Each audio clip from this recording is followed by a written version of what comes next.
What's up, beautiful people? Welcome back to part 10 of our Pokemon Amethyst walkthrough. In the previous video, we made our way back to Damon Town. We heard rumors that there was a Team Pluto HQ hidden somewhere in the town. We entered one of the houses, found a hidden staircase, and that led to Team Pluto's hidden headquarters.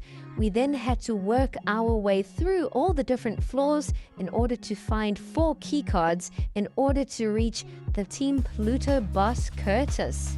It was awesome to finally see who the boss of Team Pluto was. We battled Curtis, and after defeating him, we got rewarded HM Surf. So in today's video, we are actually going to use Surf in order to make our way to the next town. There is a little island that you can only reach by surfing, and I think there are 2 major towns on the island. So we're going to try and reach the top town first and see what's all installed there for us. If we do have time, we will try and make our way down to the bottom town as well. I'm not sure which of these 2 towns actually has a gym for us to face. Maybe both of them do, or maybe one. We'll have to find out. I do want another gym badge though. We'll just have to see if we are able to get one. So it looks like we've actually reached land, and this is Route 19. It looks really cool. There are a whole bunch of trainers here. There is a Sandygast Pokemon hiding on the beach there. We are going to battle some of the trainers, and there are some new grassy areas, so that means there are some new exciting wild Pokemon. There is a boulder there that we need to push in order to get a TM, but we don't have HM strength yet, so I'm hoping that will be the next HM that we'll actually get. We keep heading west, where we finally reach the first little village called Emraldin Quay. So we are going to go and explore and go into every house, chat to all the locals, and see what we can find.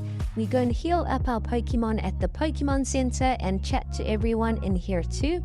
So I'm not sure, it doesn't look like this town is very big at all. It looks like there is some kind of game corner here, so I'm guessing that's going to be another tournament for us to take on. Maybe that will unlock HM strength for us. We'll just have to wait and see. And we've also caught up with our rival Eric, who wants to rematch us. And I've got to say, before we even start this battle, this has been the toughest Eric battle that I have faced in the game. I think I lost 3 times against Eric before we actually got the W. So his team is way stronger, so do be prepared for that. Make sure you have stocked up on revives and potions, because he's not messing around this time. He is quite a menace. As you can see, he has sent out a Lowland Raichu. He's also got Cloyster and Togekiss on his team. So we are going to try our best to pull out all the stops and finally defeat Eric. He's also got Colossal, and most of his Pokemon are around level 52, 53. So you want to make sure most of your Pokemon are around level 55 at least, so you have a good advantage going into this battle. Not only is Eric's Pokemon a lot stronger, but he's now got Mega Lucario on his team, which is a massive addition. So we are going to try everything we can to get this Lucario out the way. Half of our team has already been knocked out, but luckily Noivern KO'd Mega Lucario. Eric has now sent out a Alolan Raichu, and this Alolan Raichu was such a headache. We just couldn't KO it. All of our attacks were not all that effective against it. We had quite a hard time, so I did decide to use a revive on our Flygon. Flygon was such an asset in this battle because its speed is so fast, so it was attacking first most of the time. It finally knocked out a Alolan Raichu, and now Eric has sent out Cloyster. Eric also used a full restore on Cloyster, so it did get returned back to full HP. We have sent out Charizard now after our Flygon got KO'd, and luckily Charizard knocked out Cloyster, which is quite surprising. It's not normal that a fire type knocks out a water type, but we eventually got the W in the end, and as a reward we got a bottle cap. So that was a super tough battle, definitely the toughest Eric battle in the game so far. But now we're going to go and enter the tournament area and take on the tournament. So there are going to be 3 trainers here for us to face. I'm hoping they're going to be a lot easier than Eric, and usually there is an amazing prize if you do win the tournament. So we're going to dive right into it and see who we're going to face. Our Pokemon definitely need some additional training after that tough Eric battle. So we probably should have done this before we faced Eric, honestly, because then our Pokemon would have leveled up a bit more. And as you can see right off the bat with our first opponent, their first Pokemon is at level 60. So a lot of our Pokemon are quite underleveled. If you look at our Rotom, it's only at level 56. So I'm hoping after this tournament, a lot of our Pokemon will level up a level or two. If we can get most of our Pokemon to level 60 in today's episode, then we should be caught up.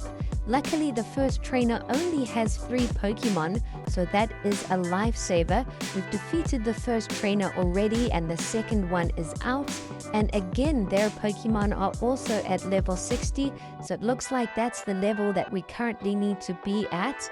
We've knocked out the first Pokemon, and again, this trainer only has 3 Pokemon on his team. So he has now sent out Nidoking, which is one of my favorite poison types. We have sent out Flygon, which is one of our stronger Pokemon. Flygon knocks out Nidoking, and we are down to the final Pokemon, which is a Frillish, a really interesting ice and poison type Pokemon. We send out our Noivern, who KO'd Frillish, and we are down to the final trainer. The final trainer's Pokemon are at level 61, so slightly stronger. And the first Pokemon he has sent out is Sunflora, which knocked out our first Pokemon. We have now sent out Flygon, and we are facing a level 61 Flygon. So our Flygon is at level 61 level below. Our Flygon unfortunately got KO'd, but we have sent out Noivern now, who is at level 61. And before we can knock out Flygon, the trainer swaps in Slowbro, which is a super strong defensive Pokemon. So our Noivern gets KO'd, but we did cause quite a bit of damage. Next up, we've sent out Trevenant, which has proven to be really strong in our team. It's performing super well. We've knocked out Slowbro, and Trevenant has also one-shot KO'd Flygon. So we've done it. We've defeated all 3 of the trainers. That was a fun battle. Eric was still way tougher than this tournament, all 3 trainers together. And as a reward, we get an item finder, which is a really cool item. So I think there is a beach just south of this village, and apparently there are a whole bunch of items there. So we are going to go and test out our item finder and see what items we can actually find. But first we need to come and explore the last few places in the village. Here there's a little market with 2 sellers, so we're just stocking up on some max repels and revives, as well as hyper potions. And you can also buy a Galar cuff and a Galar wreath. So those are cool items for Galarian Slowpoke. I do want to try and add a Galarian Slowpoke to our team and evolve it into a Galarian Slowking. I believe there was a person somewhere in the game that could change your Pokemon into the alternate form, into the regional form. So we are going to try and do that as soon as we add a Slowpoke to our team. Slowking and Galarian Slowking are 2 of my favorite Pokemon. But I think that's it for Emraldin Quay. We've explored all of the houses, chatted to all the locals, completed the tournament, and battled our rival Eric. I don't think there's anything else left there for us to do. So we head down south onto Route 20, and here we have arrived on the massive beach. So we are going to test out our item finder now. I think there are 5 or 6 items that you can actually find on the beach. So I'm going to speed things up so we don't waste too much time, but it did take us quite a while to find some of the items. So hopefully if you guys watch through this, you'll be able to find the items a lot quicker than I did. And as you can see, if you do surf off the beach here, there are a few little islands and things for you to explore as well. We didn't do that, but we will come and surf along this entire side when we get a moment after we've explored the village down south as well. I was hoping there would be a gym for us to face in Emraldin Quay, but unfortunately there wasn't, so I think the gym is actually in the southern village. We're going to try and head there in today's video.